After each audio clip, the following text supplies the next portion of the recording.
Five, four, three, two, one. I'm a proud Canadian, and I'm here to talk about something that's been weighing on my mind. Lawfare. What's lawfare? No, it's not the latest dance move or a new type of flavored latte, although I would imagine Lawfare latte would be a big hit with EV drivers in the Starbucks drive-thru lineup. One Lawfare latte, please. Double shot of no evidence, extra hot with illegal warrants, and don't forget the vanilla prosecutor mouth foam. But seriously, lawfare is this idea that instead of using the military, people use the courts to achieve political goals. And here is, in our fine country, it seems like we're turning the courtroom into like WWF wrestling ring. And to me, it's getting a bit out of hand.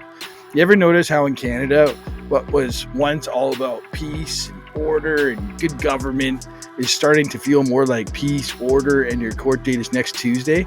Like, I can hear my buddies in the pub going, I asked for a pint, not a fucking subpoena.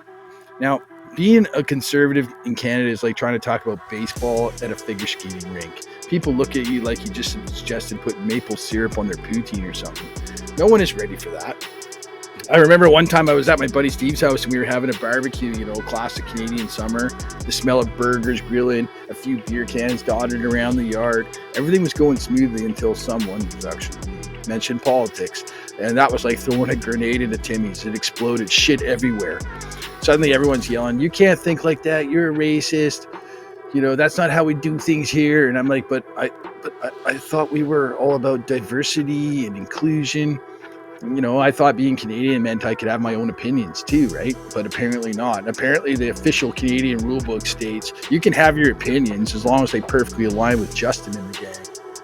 So here's where lawfare comes in. Now, instead of debating ideas, we've got people taking each other to court over disagreements. It's like, have a coffee, take a deep breath. There's no need for a full-blown legal case because someone doesn't think your favorite band is the best.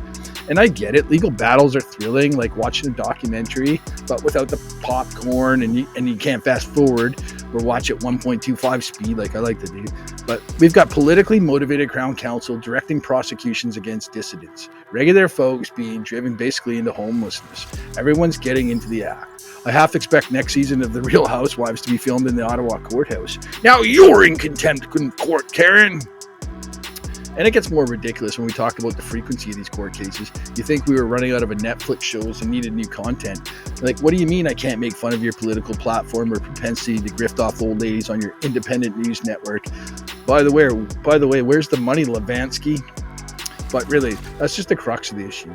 How do we express political dissent when we're faced with complex laws intended to shut us down? I mean, I tested this theory by putting a sign up in my yard saying, legalize common sense, just legalize common sense. And I was expecting like a block party. Like everybody's like, yeah, that's good. Let's legalize common sense. Instead, the RCMP showed up at my door. Apparently common sense has a restraining order against public opinion. Who knew? Anyways, don't get me started on social media too. Like, it's like the digital courtroom out there. You post a meme that goes against the grain and boom, defamation lawsuit, cancellation from your high school reunion, and your Aunt Myrtle has unfollowed you on Facecrack or Book or whatever it's called. But here's the kicker. While we're busy fighting legal battles, I've personally found it stifles the real issues. We've got bigger fish to fry. Like, why can't BC get its roads fixed? Maybe we can use all those parts you're cutting off to fill the potholes. I mean, even if it's only temporary until they change their mind. We're so busy with these frivolous lawsuits that we're ignoring the fact that I could break my ankle walking to the frickin' bank. Maybe instead of finding loopholes in laws, we should look for a loophole to get more concrete on Highway 4. So to all my fellow Canadians, I say stand up. Talk about your opinions without fear of legal action, or at least let's swap business cards with Vancouver's best lawyers ahead of time. Daniel's song is what I hear. But just in case, keep it civil, folks. It's like my ex-wife's dad used to always say, every dog has a day, every bitch has 2 half days because she ain't fucking safe for a full day. And then he'd laugh his ass off. I didn't really understand it either. But anyway, I'm all for keeping healthy debates alive, just not at the courtroom level. I like to save my arguments for the bar, not a judge, because the only thing worse than losing a debate is having to pay for the bloody legal fees. Anyways, thanks for listening to this. If you like this video, please consider subscribing to my channel. And if you really want to support more videos like this, I have left a link down in the description below. Have a good one.